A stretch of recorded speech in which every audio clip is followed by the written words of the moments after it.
Unit 8ஓட part 2 video. தமிழ்நாட்டோட பண்டைய நகரங்கள். உலகின் மிக தொன்மையான நகரம் மெசொப்பொட்டேமியா நாகரிகம். இது 6500 ஆண்டுகளுக்கு முற்பட்டது.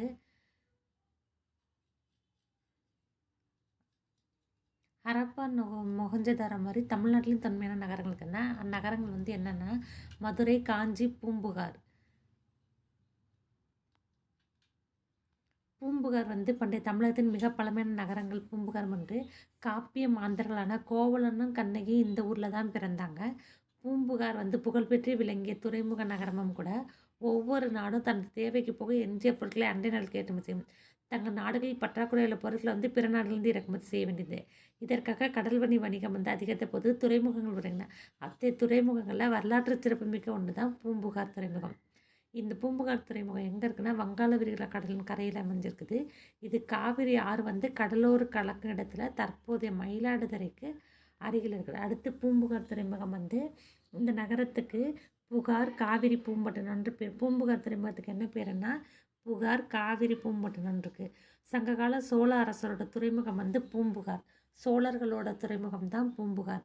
பூம்புகார் துறைமுகத்தில் சீரம் சிறப்பாக நடந்த வணிகம் கொடுத்து சங்க இலக்கிய நூல்னா பட்டினப்பாளையிலிருந்தும் இரட்டைக்காப்பிய நூலர்கள் சிலப்பதிகார மணிமேகலையிலிருந்தும் தெரிஞ்சுக்கிறோம். பூம்புகார் துறைமுக நகரமாக இருந்துச்சு, அதில் வணிகம் நடந்துச்சுன்றதை எந்த சொல்லுதுன்னா பட்டினப்பாளையம், அப்புறம் சிலப்பதிகாரமும் மணிமேகலையிலிருந்தும் தெரிஞ்சுக்கிறோம்.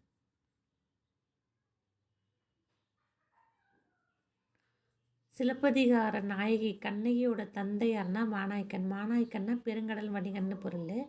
நாயகன்னா கோவலனின் தந்தை மாசாத்துவன். மாசாத்துவன் என்றால் பெருவணிகன். பெருங்கடல் வணிகன் வேற, பெருவணிகன் வேற. நாய்க்கன்னா பெருங்கடல் வணிகன், மாசாத்துவன்னா பெருவணிகன். அதனால் பெருவணிகர்களும் பெருங்கடல் வணிகர்கள் இருந்த பகுதியாக பூம்புகார் இருந்திருக்கு. இங்கு கிரேக்கம், ரோம் உள்ளிட்ட பல நாடுகளில் சேர்ந்த வணிகர்கள் வணிகம் செஞ்சுருக்காங்க.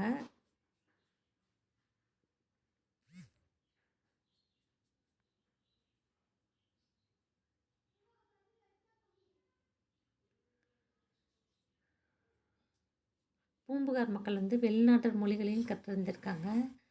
அயல்நாட்டில் தமிழையும் கற்றிருந்திருக்காங்க. பூம்புகார் நகரத்து வணிகர்கள் நேர்மைக்கும் நாணயத்துக்கும் பெயர் பெற்றதாக இருந்திருக்காங்க. மிக சரியான விலைக்கு தான் பொருளை விற்றுருக்காங்க. கூடுதலான விலைக்கு பொருளை விற்பது தவறான செயல்னு கருதியிருக்காங்க. அப்படின்றத எது சொல்லுதுன்னா பட்டினப்பாளையம் சொல்லுது. பட்டினப்பாளையோட ஆசிரியர் கடியலூர் உருத்திரங்கண்ணனார். இவர் எந்த நூற்றாண்டு? 2ஆம் நூற்றாண்டை சேர்ந்தவர். கடல் வழியாக குதிரையை இறக்குமதி செஞ்சு கருமிளகு தரை வழித்தடங்கள் வழியே இறக்குமதியானது. கடல் வழியாக குதிரையை இறக்குமதி பண்ணியிருக்காங்க. கருமிளகு தரை வழித்தடங்கள் வழியே இறக்குமதி செஞ்சுருக்காங்க. வடமலையிலேருந்து தங்கம் இறக்குமதி செய்யப்படுறதுக்கு அது மெருகூட்டப்பட்டு மீண்டும் அயல்நாடுக்கே ஏற்றுமதியாக இருக்குது. மேற்கு தொடர்ச்சி மலையிலேருந்து சந்தனமும், தென்கடல் பகுதியிலேருந்து முத்தும், கிழக்கிலேருந்து பவளமும், ஈழத்திலேருந்து உணவுப் பொருளும் இறக்குமதி பண்ணியிருக்காங்க. பூம்புகார் மற்ற நகரிலிருந்து முற்றிலும் வேறுபட்ட முறையில் கட்டமைப்புண்டு.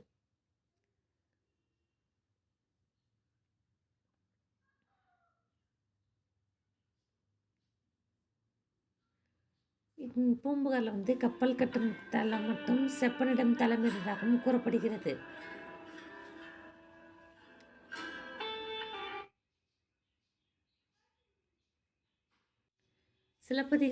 சிலப்பதிகாரத்தில் பூம்புகார் நகர வாழ்க்கையை பற்றி சிலப்பதிகாரத்தோட புகார் காண்டத்திலையும் அப்புறம் பட்டினப்பாளையம் போன்ற சங்க இலக்கியங்கள்லையும் தெரிஞ்சுக்கலாம்.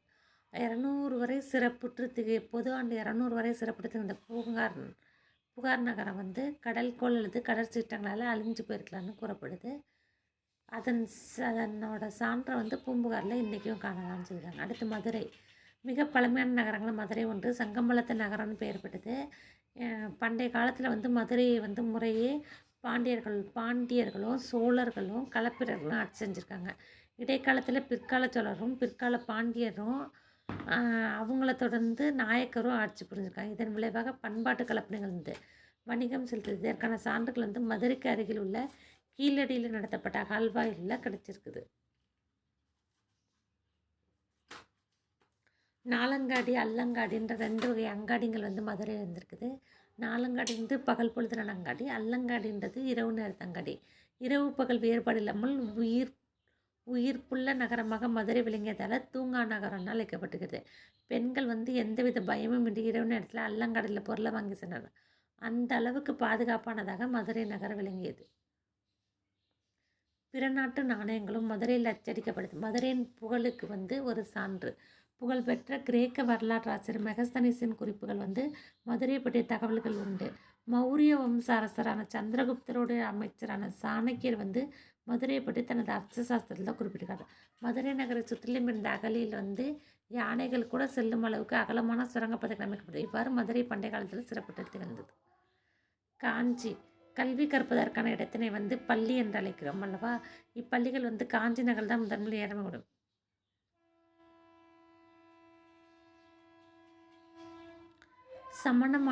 சமணர்கள் அமைத்த பள்ளிகளில் சமண மாணவர்களும் புத்த விகாரங்களில் புத்த மாணவர்களும் பயின்றனர். நாலந்தா பல்கலைக்கழகத்தில் பயின்ற சீன வரலாற்று ஆசிரியர் யாருன்னா யுவான்ஸ்வாங்க. கூடுதல் படிப்புக்காக காஞ்சியிலிருந்து கடிகைக்கு வந்திருக்கிறார். புகார் வந்து துறைமுக நகரம், மதுரை வந்து வணிக நகரம், காஞ்சி வந்து கல்வி நகரம். நகரங்களில் சிறந்தது காஞ்சி. அப்படின்னு யார் சொல்லியிருக்காருன்னா காளிதாசர் சொல்லியிருக்காரு. கல்வியில் கரையில்லாத காஞ்சின்னு நாயன்மார்களில் முதன்மையானவரான திருநாவுக்கரசர் வந்து காஞ்சியை பற்றி சொல்லியிருக்காரு. புத்தகயா, சாஞ்சி போன்ற 7 இந்திய புனித தலங்களில் காஞ்சியும் ஒன்று என சீன வரலாற்று ஆசிரியர் யுவான்ஸ்வாங் குறிப்பிட்டிருக்கிறார். தொண்டை நாட்டில் இருந்த மிக பழமையான நகரம் காஞ்சி. தர்மபாலர், ஜோதிபாலர், சுமதி, போதி தர்மர் போன்ற சான்றோர்கள் காஞ்சியில் பிறந்து வாழ்ந்தவர்கள். இச்செய்திகள் மூலம் காஞ்சியின் கல்வி சிறப்பை அறியலாம். காஞ்சி கோயில்கள் நகரம் என்று அழைக்கப்படுது. இங்குள்ள கைலாசநாதர் கோயில் புகழ்பெற்றது. பிற்கால பல்லவ மன்னன் வந்து ராஜசிம்மன் வந்து இந்த கோயிலை வந்து கட்டியிருக்காரு. பல்லவர் காலத்தில் எண்ணற்ற குடைவரை கோயில்கள் கட்டப்பட்டன. பௌத்த துறவியான மணிமேகலை வந்து தனது இறுதி காலத்தில் காஞ்சியில் கழித்தார்ந்தது இதோட இன்னொரு சிறப்பு. சேரநாடு எதெல்லாம் சேரநாடுன்னா கோவை, நீலகிரி, கரூர், கன்னியாகுமரி மற்றும் இன்றைய கேரள மாநிலத்தின் பகுதிகள். சேரநாடு எதெல்லாம் கோவை, நீலகிரி, கரூர், கன்னியாகுமரி மற்றும் இன்றைய கேரள மாநிலத்தின் பகுதிகள். சோழநாடு தஞ்சை, திருவாரூர், நாகை, திருச்சி, புதுக்கோட்டை இதெல்லாம் சோழநாடு. தஞ்சை, திருவாரூர், நாகை, திருச்சி, புதுக்கோட்டையெல்லாம் சோழர்களோடது. பாண்டிய நாடு மதுரை, ராமநாதபுரம், சிவகங்கை, தூத்துக்குடி, திருநெல்வேலி உள்ளிட்ட தென் மாவட்டங்கள் இதெல்லாம் பாண்டிய நாடு. தொண்டை நாடு வந்து காஞ்சிபுரம், திருவள்ளூர், தருமபுரி, திருவண்ணாமலை, வேலூர் மற்றும் விழுப்புரம் மாவட்டத்தோட வடக்கு பகுதி. இதெல்லாம் தொண்டை நாடு. வேளாண்மை சமூகத்திலேருந்து நீர் மேலாண்மைக்கு முதன்மையான இடம் உண்டு. காஞ்சி நகரை சுற்றிலும் நூற்றுக்கணக்கான ஏரிகள் வெட்டப்பட்டு நீர்த்தேக்கி வருது. இந்த ஏரிகள் வந்து காயல்கள் இணைக்கப்படுகின்றன. எனவே காஞ்சிபுரம் வந்து ஏரிகளோட மாவட்டம்னு அழைக்கப்படுகிறது. சோழர்களால் கட்டப்பட்ட கல்லணை வந்து காஞ்சிபுரத்தை சுற்றிலும் ஏரிகள் மற்றும் கால்வாய்கள் மூலம் தமிழர்களின் நீர் மேலாண்மை அறிந்து கொள்கிறோம்.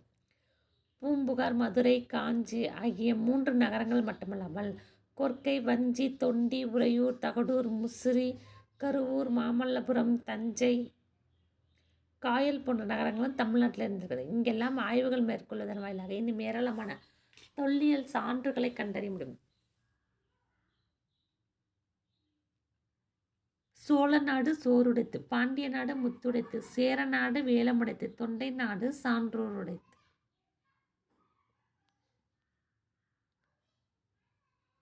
பண்டைய கால தமிழகத்தில் சமூக பண்பாடும் சங்க காலமும். சங்கன்ற சொல் வந்து மதுரை பாண்டிய அரசர்களோட ஆதரவில் தலைத்தூங்கிய தமிழ் புலவர்கள் குழுமத்தை வந்து காட்டுகிறது. இப்புலவர்களுடைய பாடல்கள் வந்து மொத்தமாக சங்க இலக்கியம் அழைக்கப்படுது. பாடல் இயற்றப்பட்ட காலமும் சங்க காலம்னு சொல்கிறான். ஆறுமுக நாவலர் யாழ்ப்பாணம், தாமோதரம் பிள்ளையும் யாழ்ப்பாணம், மூவே சாமிநாதையர் ஆகியோர் வந்து அரும்பாடுபட்டு பனையோலில் எழுதப்படும் தமிழ் செவ்வியல் இலக்கியங்களையும் பண்டைய கால தமிழ் நூல்களையும் மீட்டு வெளியிடுவதில் பல ஆண்டுகள் செலவிட்டிருக்காங்க. யார்? ஆறுமுக நாவலர் யாழ்ப்பாணத்தை சேர்ந்த தாமோதரம் பிள்ளையும் மூவே சாமிநாதரும் பனையோலைகளில் எழுதப்படும் தமிழ் செவ்வியல் இலக்கியங்களை வந்து பண்டைய கால தமிழ் நூல்களை மீட்டு வெளியிடுவதில் பல ஆண்டுகளை செலவிட்டிருக்காங்க. சான்றுகள். கல்வெட்டுகள். கலிங்க நாட்டு அரசன் காரவேலனுடைய அதிகும்பா கல்வெட்டு புகழூர் கரூருக்கு அருகில் இருக்க கல்வெட்டு அசோகருடைய 2ஆம் மற்றும் 13ஆம் பேராணை கல்வெட்டுகள், மேலும் மாங்குளம், அழகர்மலை, கீழவளவு ஆகிய ஊர்களில் உள்ள இவர்கள் அனைத்து மதுரைக்கு அருகே உள்ள கல்வெட்டுகள். செப்பேடுகள் வேள்விக்குடி மற்றும் சின்னமனூர் செப்பேடுகள். நாணயங்கள் சங்க காலத்தை சேர்ந்த சேர, சோழ, பாண்டிய அரசர்களாலும் குறுநில மன்னர்களாலும் வெளியிடப்பட்ட நாணயங்களும் ரோமானிய நாணயங்களும். பெருங்கற்கால நினைவு சின்னங்கள் புதைவிட நடுங்கற்கள். அகழ்வாயிலிருந்து பொருட்கள் கிடைத்த இடங்கள் ஆதிச்சநல்லூர், அரிக்கமேடு, கொடுமணல், புகார், கொர்க்கை, அழகன்குளம், உறையூர். இலக்கியச் சான்றுகள் தொல்காப்பியம், 8 தொகை, 10 பாட்டு, 12 கீழ்கணக்கு, பட்டினப்பாலை, மதுரை, காஞ்சி ஆகியவை சிலப்பதிகாரம், மணிமேகலை ஆகிய காப்பியங்கள். அயல் நாட்டவர் குறிப்புகள். எரித்திரிய கடலின் பெரிப்ளஸ், பிளினியோட இயற்கை வரலாறு, தாலமியின் புவியியல், மெகஸ்தனிஸ் இண்டிகா, ராஜாவளி, மகாவம்சம், தீபவம்சம் ஆகியவை.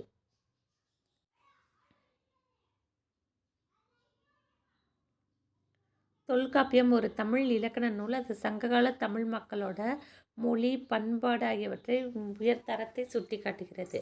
கால அளவு கிமு 3ஆம் நூற்றாண்டு முதல் கிபி 3ஆம் நூற்றாண்டு வரை.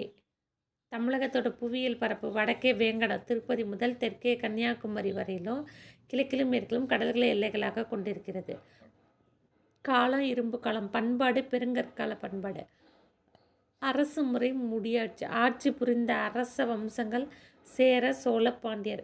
கலிஃபோர்னியா பல்கலைக்கழகத்தில் தமிழ் பேராசிரியர் ஜார்ஜ் எல் ஹார்ட் என்பவர் தமிழ் மொழியானது லத்தீன் மொழியின் அளவிற்கு பழமையானது எனும் கருத்தை கொண்டுள்ளார். ஏனைய மொழிகளின் செல்வாக்கிற்கு உட்படாமலும் முற்றிலும் சுதந்திரமான ஒரு மரபாக அது உருப்பெற்று எழுந்துள்ளது என்று கூறுகிறார். யார்? பேராசிரியர் ஜார்ஜ் எல் ஹார்ட். தமிழை பற்றி சொல்லியிருக்காரு.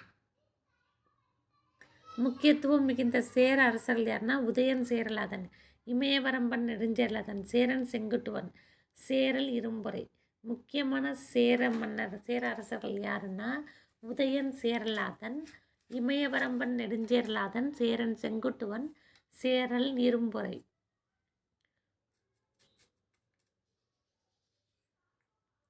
சேரர்கள் தமிழகத்தை சேர்ந்த மத்திய மற்றும் வடக்கு திருவிதாங்கூர், கொச்சி, தெற்கு மலபார், கொங்கு மண்டலம் ஆகியவற்றை ஆண்டிருக்காங்க. 10 சேர அரசர்கள். சரி, சேர அரசர்கள் பற்றி சொல்கிறது எது? 10 சேர அரசர்கள் பற்றி 10 கூறுகிறது. சேர அரசன் செங்குட்டுவன் வட இந்தியாவின் மீது படையெடுத்து சென்றார். சிலப்பதிகார காவிய பாத்திரமான கண்ணைக்கு சிலை எடுப்பதற்காக அவர் இமயமலைந்து கற்களை கொண்டு வந்தார்னு தெரிய வந்தார். பத்தினி தெய்வ வழிபாட்டை அவர் அறிமுகம் செய்தார். இளங்கோவடிகள் சேரன் செங்குட்டுவனோட தம்பி. அவர்தான் சிலப்பதிகாரத்தோட ஆசிரியர். சேரல் இரும்பொறை என்னும் அரசன் தனது பேரில் நாணயங்களை வெளியிட்டிருக்காரு. சில சேர நாணயங்களை அவர்களின் சின்னமான வில்லும் அம்பும் பொறிக்கப்படுது. அடுத்து சோழர் பார்த்திங்கன்னா சங்க காலத்தில் சோழ அரசு வேங்கட மலைகள் வரை விரிந்திருந்தது. காவிரியோட கலிமுக பகுதி சோழ நாட்டின் மையப்பகுதியாக விளங்கியது. இப்பகுதி பின்னர் சோழ மண்டலம் என அறியப்பட்டது. சோழ அரசர்கள் மிகவும் புகழ்பெற்றவர் கரிகால் வளவன் அல்லது கரிகாலன் ஆவார். அவர் என்ன பண்ணியிருக்காருன்னா தன்னை எதிர்த்த சேரர், பாண்டியர் மற்றும் அவர்களை ஆதரித்த 11 வேளிர்களோட கூட்டுப்படையை தஞ்சாவூர் பகுதியில் உள்ள வெண்ணின்ற சிற்றூரில் தோற்றெடுத்துக்கார். யார்? கரிகாலன். அவர் காடுகளை விளைநிலமாக மாற்றினார். வேளாண்மையை மேம்படுத்துக்காக காவிரி ஆற்றோட குறுக்கில் கல்லணையை கட்டினார். சோழர்களோட துறைமுகமான புகார் இந்திய பெருங்கடலோட பல பகுதியிலிருந்து வணிகர்களை அதன் பால் ஈர்த்தது. பட்டினப்பாலை என்னும் 11 கீழ்கணக்கை சேர்ந்த நூல் கரிகாலனோட ஆட்சியின் போது அங்கே நடைபெற்ற வணிக நடவடிக்கைகளை பற்றி விரிவான செய்திகள் வந்தது. கல்லணை இது கற்களால் கட்டப்பட்ட தடுப்பணையாகும். பாசனத்திற்காக கலிமுக பகுதி வழியாக நீரை திருப்பிவிடுவதற்காக காவிரி ஆற்றின் குறுக்கே இவ்வணை கட்டப்பட்டது. கல்லணை கட்டப்பட்ட போது 69,000 ஏக்கர் நிலத்திற்கு அது நீர்ப்பாசன வசதியை வழங்கியது. முக்கியத்துவம் வாய்ந்த சோழ அரசர்கள்: இளஞ்சென்னி, கரிகால் வளவன், கோச்செங்கணான், கிள்ளிவளவன், பெருநற்கிள்ளி. முக்கியத்துவம் வாய்ந்த சோழ அரசர்கள் யாருன்னா இளஞ்சென்னி, கரிகால் வளவன், கோச்செங்கணான், கிள்ளி வளவன், பெருநர் கிள்ளி. பாண்டியர் வந்து இன்றைய தென் தமிழகத்தை ஆட்சி செய்தனர். பாண்டிய அரசர்கள் தமிழ் புலவர்களையும் அறிஞர்களையும் ஆதரித்தனர். பல பாண்டிய அரசர்கள் பெயர்கள் வந்து சங்க இலக்கியங்களில் குறிப்பிடப்பட்டன. நெடுஞ்செழியன் வந்து மிகவும் புகழ்பெற்ற போர் வீரராக போற்றப்படுகிறார். அவர் சேரர், சோழர், 5 வேளிர்கள் ஆகியோரின் கூட்டுப்படைய தலையாலங்கானத்தில் வந்து தோற்கடிச்சிருக்காரு. அவர் கொற்கையின் தலைவன் யாரு? நெடுஞ்செழியன். கொற்கையோட தலைவன் யாரு? நெடுஞ்செழியன். பாண்டிய நாடு முத்துக்குளிப்புக்கு புகழ் பெறுது. பாண்டிய அரசர்கள் பல நாணயங்களை வெளியிட்டனர். அவர்களோட நாணயங்கள் வந்து ஒரு புறத்தில் யானையின் உருவத்தையும் மறுபுறத்தில் மீனின் உருவத்தையும் கொண்டுள்ளன. முதுகுடுமி, பெருவழுதி என பாண்டிய அரசர் பல வேத வேள்விகள் நடத்தியதை கொண்டாடும் விதமாக நாணயங்களை வெளியிட்டுள்ளனர். மூவேந்தர்கள் வந்து சூட்டி கொண்ட பட்டங்கள். சேரர்கள் வந்து ஆதவன், குட்டுவன், வானவன், இரும்பொறை. சேரர்கள் என்ன பேர் சுட்டிக்கிறாங்க? ஆதவன், குட்டுவன், வானவன், இரும்பொறை. சோழர்கள் வந்து சென்னி, செம்பியன், கிள்ளி, வளவன். பாண்டியர்கள் மாறன், வழுதி, செழியன், தென்னர். முக்கியத்துவம் இந்த பாண்டிய அரசர்கள் யாருன்னா நெடியோன், நன்மாறன், முதுகுடுமி, பெருவழுதி, நெடுஞ்செழியன். நெடியோன், நன்மாறன், முதுகுடுமி, பெருவழுதி, நெடுஞ்செழியன். அரசுரிமை சின்னங்கள் செங்கோல், முரசு, வெண்கொற்ற குடை ஆகியன அரசோட அதிகாரத்தின் சின்னங்களாகும். மூவேந்தர். சேரர்களுக்கு பனம்பூ மாலை, துறைமுகம் முசிறி தொண்டி, தலைநகர் வஞ்சி காஞ்சி, சின்னம் வில்லம்பு. சோழர்களுக்கு அத்திப்பூ மாலை, புகாரு, உறையூர் புகாரு. பாண்டியர் வேப்பம்பூ மாலை, கொற்கை, மதுரை. 2 மீன் தான் உங்க சின்னம். குறுநில மன்னர்கள் யாருன்னா ஆய், வேளிர், கிழார். முடிசூடிய இம்மூன்று அரசர்களை தவிர பல சுதந்திரமான நெஞ்சுரமிக்க சிறிய குறுநில மன்னர்கள் தான். ஆய் என்னும் பெயர் பழந்தமிழ் சொல்லான ஆயர், ஆயர்னா ஆணிரை மேய்ப்போர் என்ற சொல்லிலிருந்து பெறப்படுது. சங்க காலத்து ஆய் மன்னர்களின் முக்கியமானவர்களின் பெயர்கள் வந்து அந்திரன், திதியன், நன்னன் ஆகியவை. வேளிர்கள், வேளாளர் பண்டை கால தமிழகத்தில் ஆட்சி செய்த நில உடைமை பிரிவினர் ஆவர். புகழ்பெற்ற வேளிர்கள் கடையேழு வள்ளல்களான பாரி, காரி, ஓரி, பேகன், ஆய், அதியமான், நல்லி ஆகியோர். அவர்கள் வந்து தமிழ் புலவர்களை பெருந்தன்மையுடன் தாராளமாக ஆதரித்தமைக்காக புகழப்பட்டவர்கள். கிழார் என்பது கிராமத் தலைவர். கிழார்னா கிராமத் தலைவர். சங்க காலத்தில் ஆட்சி அமைப்பு எப்படி இருந்துச்சு? அரசுரிமை வந்து பரம்பரையாக இருந்துச்சு. அரசர் வந்து கோன்னு அழைக்கப்பட்டார். கோன்னா அப்போ அரசன். கோன் என்னும் சொல்லின் சுருக்கம். அது என்னன்னா கோன்னா அரசன், கோன் நல்ல அரசன், வேந்தன், கோன் மன்னன், கொற்றவன், இறைவன் எனும் வேறு பெயர்களாலும் அரசர்கள் அழைக்கப்பட்டிருக்காங்க. அரசர்களோட வேறு பெயர்கள் என்ன? கோன், வேந்தன், மன்னன், கொற்றவன், இறைவன். பொதுவாக ஆட்சி புரிந்த அரசரோட மூத்த மகனை அடுத்த அரியணை ஏறினார். பட்டம் சூட்டப்படும் விழா வந்து அரசு கட்டில் ஏறுதல் அல்லது முடிசூட்டு விழா. பட்டம் சூட்டப்படும் விழா வந்து அரசு கட்டில் ஏறுதல் அல்லது முடிசூட்டு விழா எனப்பட்டது. பட்டத்து இளவரசர் வந்து கோமகன் எனவும் அவருக்கு இளையோர் இளங்கோ, இளஞ்செழியன், இளஞ்சேரல் எனவும் அழைக்கப்படுகிறார். அடுத்தடுத்து இருக்க தம்பிகளுக்கு பேர் பட்டத்து இளவரசர் கோமகன்னோ, அவங்களுக்கு அடுத்துள்ளவங்க இளங்கோனோ, இளஞ்செழியன், இளஞ்சேரல் எனவும் அழைக்கிறார். அரசர் வந்து தினத்தோறும் அரசவையை கூட்டினார். அங்கே அவர் விவாதங்களை செவிமடுத்து அனைத்து வழக்குகளையும் தீர்த்து வைத்தார். அரசோட வருமானம் வந்து வரி மூலம் பெறப்படுது. நிலவரியே வருவாயோட முக்கிய ஆதாரம். அது வந்து நிலவரிக்கு என்ன பேர்? இறைன்னு இருந்திருக்காங்க. இதை தவிர அரசு வந்து சுங்கவரி, கப்பம், தண்டனை ஆகியவற்றையும் வசூல் செஞ்சுருக்குது. அரசர்களும் வீரர்களும் வீரக்கழல் அணிந்திருந்திருக்காங்க. அதன் மீது அணிந்திருப்பவரின் பெயரும் அவரோட சாதனைகளும் பொறிக்கப்பட்டிருக்காங்க. ஒற்றர்கள் வந்து நாட்டுக்குள்ளே நடப்பட்டு மட்டுமல்லாமல் வெளிநாடு நடப்பட்டையும் தெரிந்து கொள்ள பயன்படுத்தப்பட்டார்கள். புறமுதுகில் காயமடைவது வந்து அவமானமாக கருதுனாங்க. போரின் போது புறமுதுகில் காயமடைவதற்காக அரசர்கள் வந்து சாகும் வரை உண்ணாவிரதம் இருந்து உயிரை மாற்றி கொண்ட நிகழ்வுகளும் இருக்குது. அரசருடைய சபையை என்னான்னு சொல்கிறாங்கன்னா அரசவை என்று அழைக்கப்படுது. அரசர் வந்து அரியணை என்று அழைக்கப்பட்ட ஆசனத்தில் அமர்வது வழக்கம். அரசவையில் அரசரை சுற்றி அதிகாரி சிறப்பு விருந்தினர் அவைப்புலவர்கள் அங்கே இருந்தாங்க. அரசர்கள் வந்து 5 வித கடமைகளை செய்தாங்க. என்னென்னா கல்வி கற்பதை ஊக்குவிக்கிறது, சடங்குகளை நடத்துவது, பரிசு வழங்குவது, மக்களை பாதுகாப்பது, குற்றவாளிகளை தண்டிப்பது என்று 5 வகையான கடமை அரசர்களுக்கு. தூதுவர்கள் வந்து அரசால் பணியில் அமர்த்தப்பட்டனர். தூதுவர்கள் வந்து முக்கியமாக பங்கு வகித்தனர். அரசருக்கு நிர்வாகத்தில் பல அதிகாரிகள் வந்து உதவி செய்தனர். அவர்கள் 5 குழு, 5 உறுப்பினர் கொண்ட குழு, எண் பேராயம் 8 உறுப்பினர்கள் கொண்ட குழு என 2 குழுக்களாக பிரிக்கப்படுது. படை, அரசருடைய படை என்று அழைக்கப்பட்ட இராணுவம் வந்து 4 பிரிவுகளை கொண்டிருந்தது. அவை காலாட்படை, குதிரைப்படை, யானைப்படை, தேர்ப்படை என்பனவாகும். படைத்தலைவன் வந்து தானை தலைவன் என அழைக்கப்பட்டார். அக்கால பகுதிகளில் பயன்படுத்தப்பட்ட முக்கியமான ஆயுதங்கள் வந்து வாள், கேடயம், தோமரம், எரியீட்டி, ஈட்டி, வில், அம்பு ஆகியனவாகும். தோமரம் என்பது சற்று தொலைவில் இருந்து எதிரியின் மீது ஏவுகணையை போன்று வீசப்படுதாகும். ஆயுதங்கள் வைக்கப்படுந்த இடம் படைக்கோட்டில் என அழைக்கப்படுது.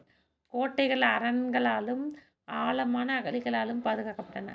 போர் முரசும் கடவுளாகவே கருதி வணங்கப்பட்டது.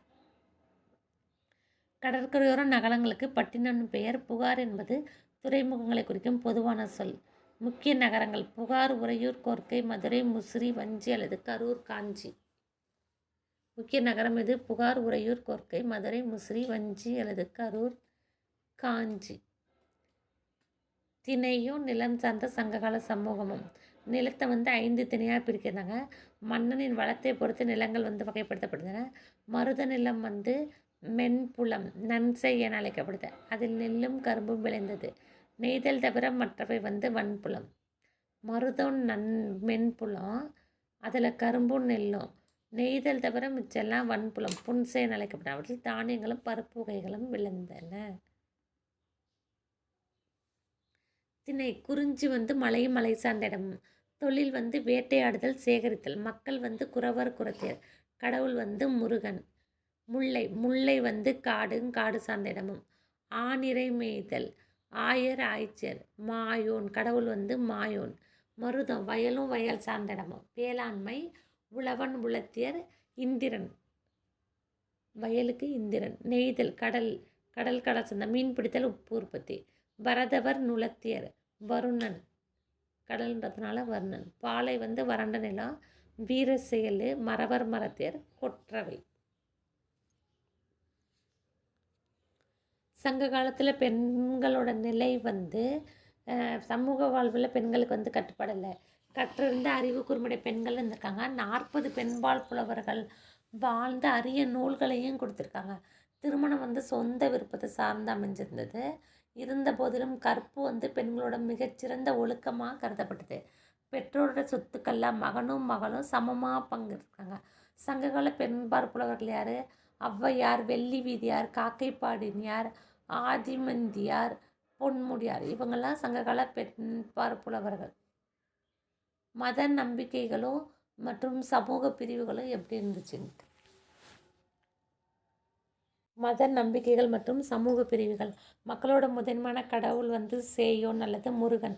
சங்க காலத்தில் வழிபட்ட ஏனைய கடவுளர் யாருன்னா சிவன், மாயோன். மாயோன்னா விஷ்ணு, இந்திரன், வருணன் மற்றும் கொற்றவை ஆகியோரவர். நடுகள் வழிபாடும் வழக்கத்தில் இருந்திருக்குது. பௌத்தமும் சமணமும் கூட உடனே இருந்திருக்குது. வடப்பகுதிகளில் வளர்ந்ததை போட்டு தமிழகத்தில் ஜாதி முறை வளரல. ஒப்பீட்டளவில் வர்ணாசிரம முறை திராவிட தென்னாட்டிற்கு பின்னர் வந்ததே ஆகும். வீரக்கல் நடுகள். பண்டைய காலத்தில் வந்து தமிழர்கள் வந்து போர்க்களத்தில் மரணமுற்ற வீரர்கள் மேல் பெரும் மரியாதை கொண்டிருந்தனர். போரில் மரணமடைந்த வீரன் நினைவை போற்றுவதற்காக நடுகற்கள் நடப்பட்டன. உடையும் அணிகலன்களும். பொருளாதார வசதி மிக்க மக்கள் வந்து மஸ்லின், பட்டு மற்றும் நேர்த்தியான பருத்தி இலை துணிகளான ஆடைகளை அணிந்தாங்க. சாதாரண மக்கள் வந்து பருத்தியிலான 2 துண்டுகளான ஆடைகளை அணிந்திருந்தனர். சங்க இலக்கியங்களில் வந்து பாம்பின் தோலை காட்டிலும் மென்மையான துணிகளை வந்து பற்றி மென்மையான துணிகள் கலிங்கத்தில் கொடுத்தார். பெண்கள் வந்து தங்கள் கூந்தலை வந்து பூக்களாக அலங்கரித்து கொண்டார்கள். ஆண்களும் பெண்களும் விதவிதமான அணிகலன்களை அணிந்திருந்தனர். அவை வந்து தங்கம், வெள்ளி, முத்து, நவரத்தின கற்கள், சங்கு, பாசிமணிகள் ஆகியவற்றால் செய்யப்பட்டிருந்தன. கலைகள். பலவிதமான இசைக்கருவிகளான முரசு, புல்லாங்குழல், யாழ் போன்றவை பற்றிய பல குறிப்புகள் உள்ளன. கரிகாலன் வந்து இசையின் 7 ஸ்வரங்கள் குறித்து பெரும் புலமை பெற்றிருந்தான். ஏழிசை வல்லான் யார்? கரிகாலன் ஏலிசை வல்லான். பாடல்கள் பாடும் புலவர்கள் பாணர், விரலியர் என அழைக்கப்பட்டாங்க. கணிகையர் நடனங்களை நிகழ்த்தினர். கூத்துன்றது நாட்டுப்புற நாடகம். சங்ககால மக்களுடைய மிக முக்கியமான பண்பாட்டு அம்சமாக விளங்கியது. அவர்கள் முத்தமிழ் எனும் கோட்பாட்டை உருவாக்கினர். இயலிசை நாடகம். தொழில். மக்களின் மிக முக்கியமான தொழில்கள் வேளாண்மை, ஆணிரை மேய்த்தல், மீன் பிடித்தல், வேட்டையாடுதல் ஆகியவையாகும். மேலும் கைவினை தொழில் செய்வோரான தச்சர், கொல்லர், பொற்கொல்லர், மட்பாண்டம் செய்வோரும் இருந்தனர். நெசவு செய்வது விவசாயம் செய்வோரின் மிக பொதுவான பகுதி நேர தொழிலாகவும் பலருக்கு அன்றாட முழு தொழிலாகவும் இருந்திருக்குது. விழாக்கள் மற்றும் பொழுதுபோக்கு நிகழ்ச்சிகள். மக்கள் பல்வேறு விழாக்களை கொண்டாடினார்கள். அறுவடை திருநாள் எது? பொங்கல். கார்த்திகை தீப விழா ஆகியவையோ சில. இந்திர விழா தலைநகரில் கொண்டாடப்படுது. பல வேடிக்கை நிகழ்ச்சிகளும் விளையாட்டுகளும் நடைபெறுது. நடனமாடுதல், எருத்துச்சண்டை, சேவல் சண்டை, தாயமாடுதல், வேட்டையாடுதல், மல்யுத்தம் செய்தல், ஊஞ்சல் ஆடுதல் ஆகியவை முக்கியமானது. குழந்தைகள் பொம்மை வண்டிகள் ஓட்டியும் மணல் வீடு கட்டியும் விளையாண்டுருக்காங்க. வணிகம். உள்ளூர், உள்நாட்டில், கடல் கடந்து வெளிநாட்டில் என 3 நிலைகளில் நடைபெற்றது. இக்காலத்தில் தமிழகம் மேற்கொண்ட விரிவான மற்றும் லாபகரமான வெளிநாட்டு வணிகம் தமிழ் மக்களை மிகச்சிறந்த கடலோடிகள் என்பதை மெய்ப்பிக்கிறது. கடற்கரையோரமாக பொருட்களை பாதுகாக்க வைப்பதற்காக சேமிப்பு கிடங்குகளும் கட்டியிருக்கிறாங்க. முக்கியமான துறைமுகங்களை கலங்கரை, இலங்குச்சுடர் எனும் ஒளிவிளக்கு கோபுரங்கள் இருந்திருக்குது. வணிகர்கள் தங்கள் விற்பனை பொருட்களை பல இடங்களுக்கு எருதுகள் பூட்டிய கூட்டு வண்டிகளில் எடுத்து சென்றிருக்காங்க. பண்டமாற்று முறை பரவலாக வழக்கத்தில் இருந்திருக்குது. புகார், மதுரை போன்ற முக்கியமான நகரங்களில் 2 வகையான சந்தைகள் இருந்தன. மதுரையில் நாலங்கடை எனப்படும் காலை நேரமும், அல்லங்காடுன்றது மாலை நேர சந்தையும் இருந்தது. இதில் பல வகையான பொருட்கள் பெருமளவில் இருக்கப்பட்டு வளர்ந்தது. மலபார் மிளகு. எகிப்து அரசன் 2ஆம் ராம்செஸின் பதப்படுத்தப்பட்ட உடல் திறக்கப்பட்ட போது தொல்லியலறிஞர்கள் அவருடைய நாசினுள்ளும் அடி வயிற்றிலையும் கருமிளகு கதிர் அடைக்கப்பட்டிருந்ததை கண்டிருக்காங்க. இவ்வாறு பதப்படுத்தி உடலை பாதுகாப்பது பண்டைய நாட்களில் பின்பற்றப்பட்ட முறை. யார் இதில் மலபார் கருமிளகு இருந்திருக்குது? எகிப்து அரசன் 2ஆம் ராம்செஸ். முக்கிய துறைமுகங்கள் எது? முசிறி, தொண்டி, கொர்க்கை. முக்கிய ஏற்றுமதி பொருளினது உப்பு, மிளகு, முத்து, தந்தம், பட்டு, நறுமணப் பொருட்கள், வைரம், குங்குமப்பூ, விலை மதிப்புமிக்க கற்கள், மஸ்லின், சந்தனக்கட்டை. உப்பு, மிளகு, முத்து, தந்தம், பட்டு, நறுமணப் பொருள், வைரம், குங்குமப்பூ, விலை மதிப்புமிக்க கற்கள், மஸ்லின், சந்தனக்கட்டை. முக்கிய இறக்குமதி பொருட்கள் புஷ்பராகம், தகரம், கண்ணாடி, குதிரை. முக்கிய இறக்குமதி பொருள் என்னன்னா புஷ்பராகம், தகரம், கண்ணாடி, குதிரை. இந்திய வணிகர்களால் ரோம பேரரசுக்கு விநியோகம் செய்யப்பட்ட பட்டு மிக முக்கியமானதாக கருதப்படுது. ரோம பேரரசர் ஆர்லியன் இந்திய பட்டானது எடைக்கெடை தங்கம் கொடுத்து பெற தகுதியானது என்றார். இந்திய பட்டு அவ்வளோ விலை மதிப்பாக இருந்திருக்கு. யார் சொல்லியிருக்காரு? ரோம பேரரசர் ஆர்லியன் இந்திய பட்டு எடைக்கு எடை தங்கம் கொடுத்து வாங்கக்கூடியதுன்னு சொல்லியிருக்கிறாரு. கடல் கடந்த நாடுகளோட வாணிக தொடர்பு. தமிழகத்திற்கும் கிரேக்கா, ரோம், எகிப்து, சீனா, தென்கிழக்காசியா, இலங்கை ஆகிய நாடுகளுக்கும் இடையே வணிக உறவுகள் நிலவியதை தொல்லியல் அகழ்வாய்வுகள் மெய்ப்பித்திருக்கிறார். முசிறி முதல் பேரங்காடி.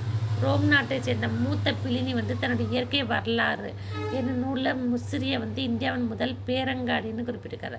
ரோமானியரோட குடியிருப்பு இருந்த முசிறியில் அகஸ்டஸ் கடவுளுக்காக கோயில். முசிறியில் தான் அகஸ்டஸ் கடவுளுக்கு கோயில் இருந்திருக்கு. 2ஆம் நூற்றாண்டை சேர்ந்த பாப்ரஸ் ஒப்பந்த பத்திரத்தில் அது எங்கே இருக்குன்னா வியன்னாவில் அருங்காட்சியகத்தில். அலெக்சாண்ட்ரியாவை சேர்ந்த வணிகர் ஒருவருக்கு முசிறியை சேர்ந்த ஒரு வணிகருக்கு இடையே மேற்கொள்ளப்பட்ட வணிக ஒப்பந்தம் பதிவு செய்யப்பட்டிருக்கு. அடுத்து களப்பிரர்கள்.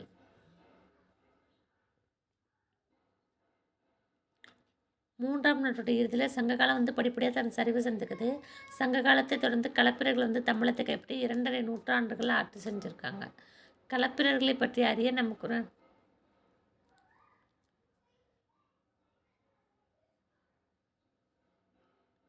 களப்பிரர்கள் பற்றிய இலக்கிய சான்றுகள் என்னன்னா தமிழ் நாவலர் சரிதை, யாப்பெருங்கலம், பெரிய புராணம், களப்பிரர்கள் பற்றியதில் தமிழ் நாவலர் சரிதை, யாப்பெருங்கலம், பெரிய புராணம், சீவக சிந்தாமணி, குண்டலகேசி ஆகிய இரண்டும் இக்காலத்தில் எழுதப்படுது. களப்பிரர்கள் காலத்தில் தமிழகத்தில் பௌத்தமும் சமணமும் முக்கியத்துவம் பெற்ற காலம் களப்பிரர்கள் காலம். சமஸ்கிருதம், பிராகிருதம் ஆகிய மொழிகள் அறிமுகத்தால் வட்டெழுத்துன்ற புதிய எழுத்து முறை உருவானது. 11 கீழ்கணக்கு சேர்ந்த பல நூல்கள் இயற்றப்பட்ட காலத்தில் வணிகம் வர்த்தகம் தொடர்ந்து செலுத்தியிருக்கு. நுழைவாயில் ஹான் அரசவம்சம், சீனா. பிரமிடு மாயன் நாகரிகம், மத்திய அமெரிக்கா. கொலோசியம் ரோமானிய நாகரிகம், இத்தாலி. களப்பிரர் காலமானது பொதுவாக சித்தரிக்கிறது பொழுது இருண்ட காலம் அல்ல. களப்பிரர்கள் காலம்